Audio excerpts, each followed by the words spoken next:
This is an adorable snuggly teddy bear that we're going to paint together. We're going to use a few techniques on how to get this texture and achieve this look.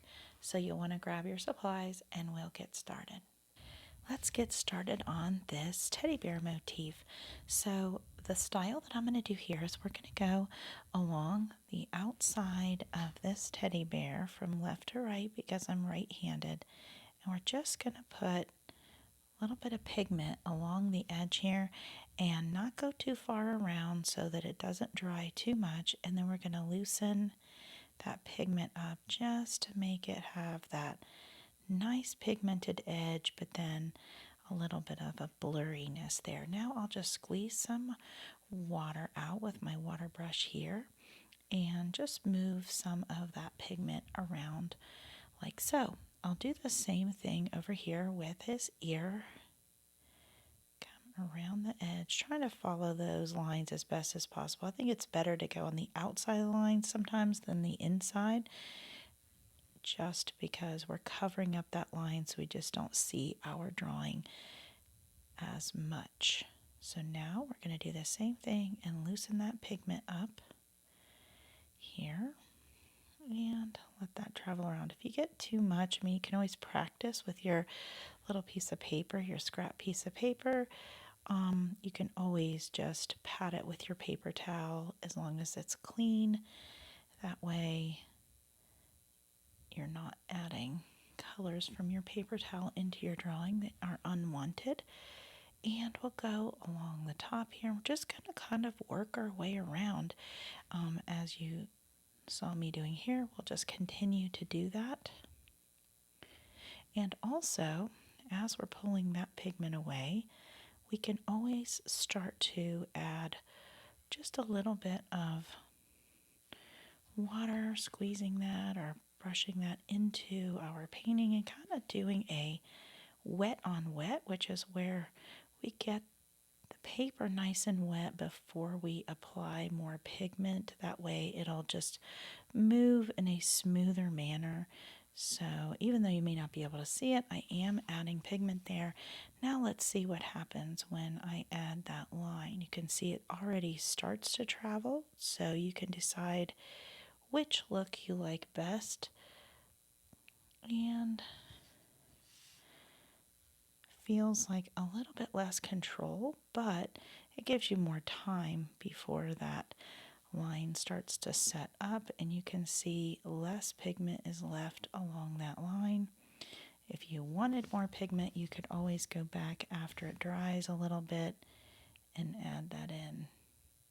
Now you can see that that paint and water does not know there's a line there, and I'd like it to travel more in the inside of the ear than the outside, so you can kind of see how that works. And in this case, I'm not really leaving white of the paper because I want to fill him in with pigment. And because this was already wet, I added pigment right to the middle. I would not normally do that on dry paper because it'll start to form designs where that pigment lands. It'll kind of stick a little bit more. I'm really careful around here because we've got this bow and I'm going to do it in a different color, and I want to make sure that gets moved around. All this pigment will dry right in these areas and it'll create a nice little texture, but you want to be sure that it's kind of where you want it to be. I'm going all the way out to the edge, and we'll come back to some of those details here with, for instance, the top of this ear. I would prefer that to have a little more pigment instead of a line. I don't want to see the lines that are drawn in here. So again, I'll kind of loosen that up. And we can do the same thing over here. It's probably still kind of wet, so not too much. And that one, I went out of the line, so I will just kind of add a little extra buffer on my line there. And blend that out just a little bit. And maybe I'll just kind of dab a little bit of color inside there. So he's getting set up nicely. I'll go along this outside here so you can see that.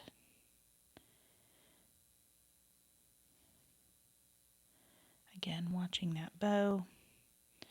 And you can see I've got lots of areas of pigment here, and I'm okay with that because I'm going to add texture into it later. I'll show you my example right now. I'm going to add more texture there by dabbling my brush, so it doesn't need to be perfect. I'm going to keep working around my bear here and doing that same kind of technique.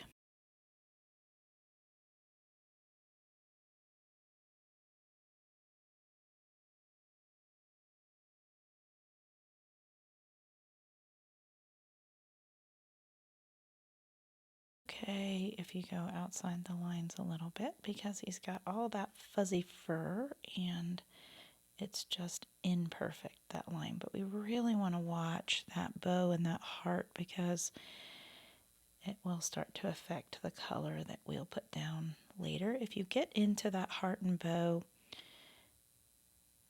you may want to test over here what a brown plus whatever color you pick will look like together if you can't get it up, and maybe scrub at it with a clear brush and then pull it away with your paper towel.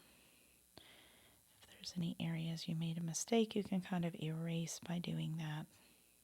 Kind of how we're loosening this pigment up. You're doing the same thing with a clear brush and then using clean paper towel to press and remove your paint.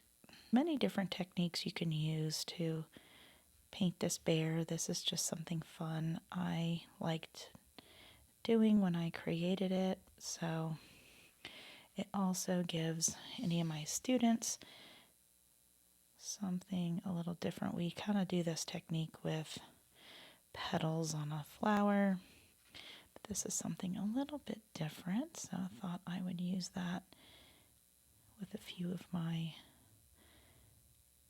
heartfelt motifs.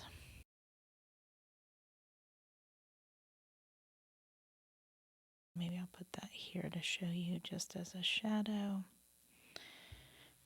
And if I let that dry, it'll leave that pattern there. So I'm just moving some of that pigment around. See how that dried up here?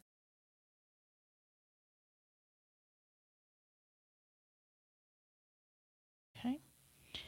And you're welcome to kind of go along that outside. I think some of these we should do when it's wet on wet, and some kind of variety. That way it gives a little bit of a different appearance and it's not a complete outline. And now I'll go around this little back paws here.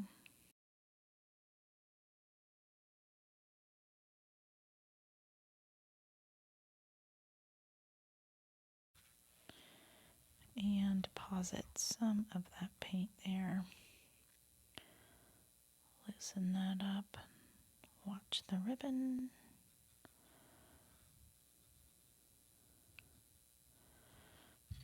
Now, I'm going to take a little paper towel and kind of take away some of that pigment there. Make some texture.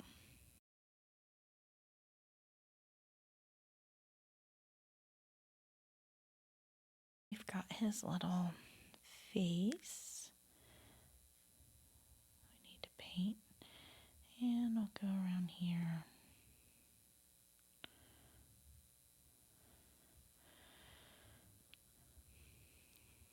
We're going to paint his nose black so it's not too critical. I can go right over the lines of his mouth. The only thing is I'll just have to wait to paint his mouth to let that dry first. Otherwise, that paint will go everywhere. While we're waiting for some of that to dry to finish, let's go ahead and dabble in a little bit of texture up here. I'm just kind of putting my brush down.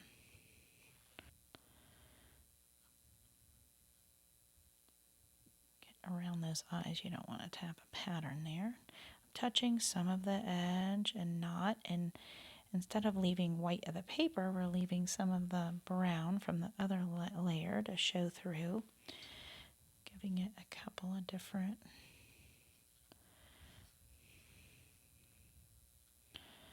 layers of paint and color.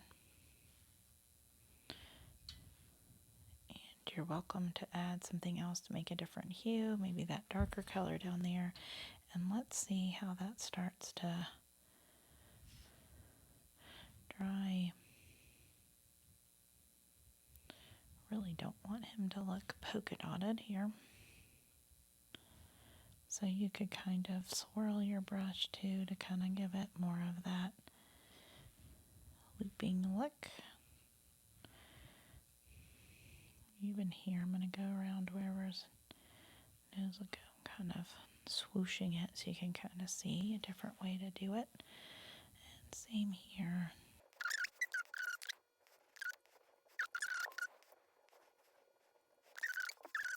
So we've got a gray you can make from ocean and hibiscus if you have this kit, or if you've got black that you bought separately, or you have a tube of watercolor that is black, you can kind of put a dollop into your palette here and close it up, and it'll be ready to be reactivated the next time.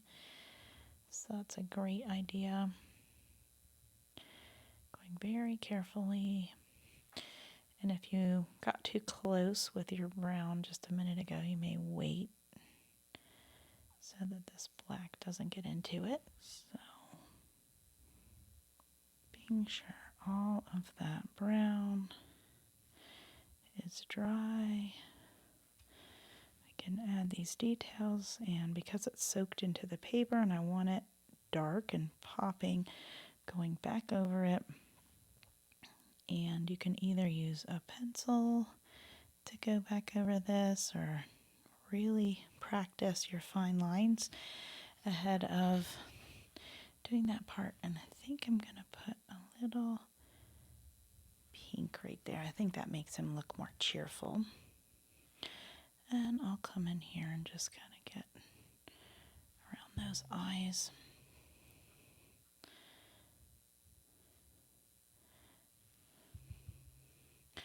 The last part we have to do is the bow and the heart.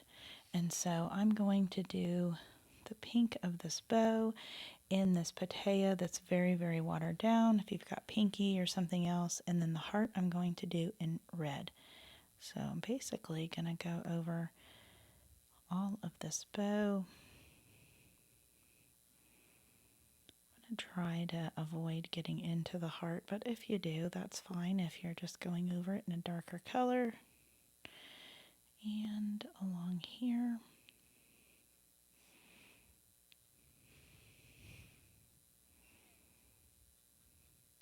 This pataya red in the tropical set is like a cherry red, and so it makes a nice rosy pink, but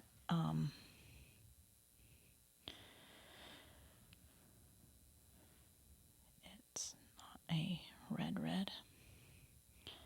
So I'm just going to kind of add a few little details in there. Make it stand out just a tad. Take a little bit of that pigment back right there. And do the same thing over here. Take a little more of that pigment off to make it look like it's kind of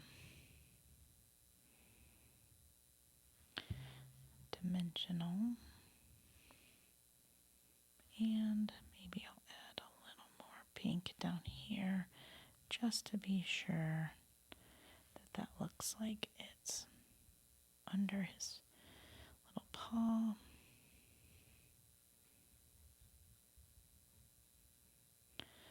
Okie dokie. And then we've got the heart. So as long as your bow is dry enough, if you want to do the edge loaded up, sort of like we did the bear at the top, you can do something like that. Clear your brush and activate that line. So So depending on how comfortable you feel with your lines, you may want to do that. You may want to just go and paint it first and then add some pigment later to make sure that you don't go outside the lines. And now I'm just kind of coloring that in like a marker. And I'm just kind of watching where those pigments are pooling so that I get a nice look at the end. Maybe just a few little extra squiggly lines here. See how those dry. And I can tell that I would like a little bit more black in his eyes and details.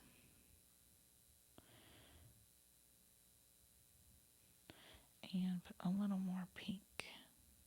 Nothing better to say I love you than a nice snuggly bear.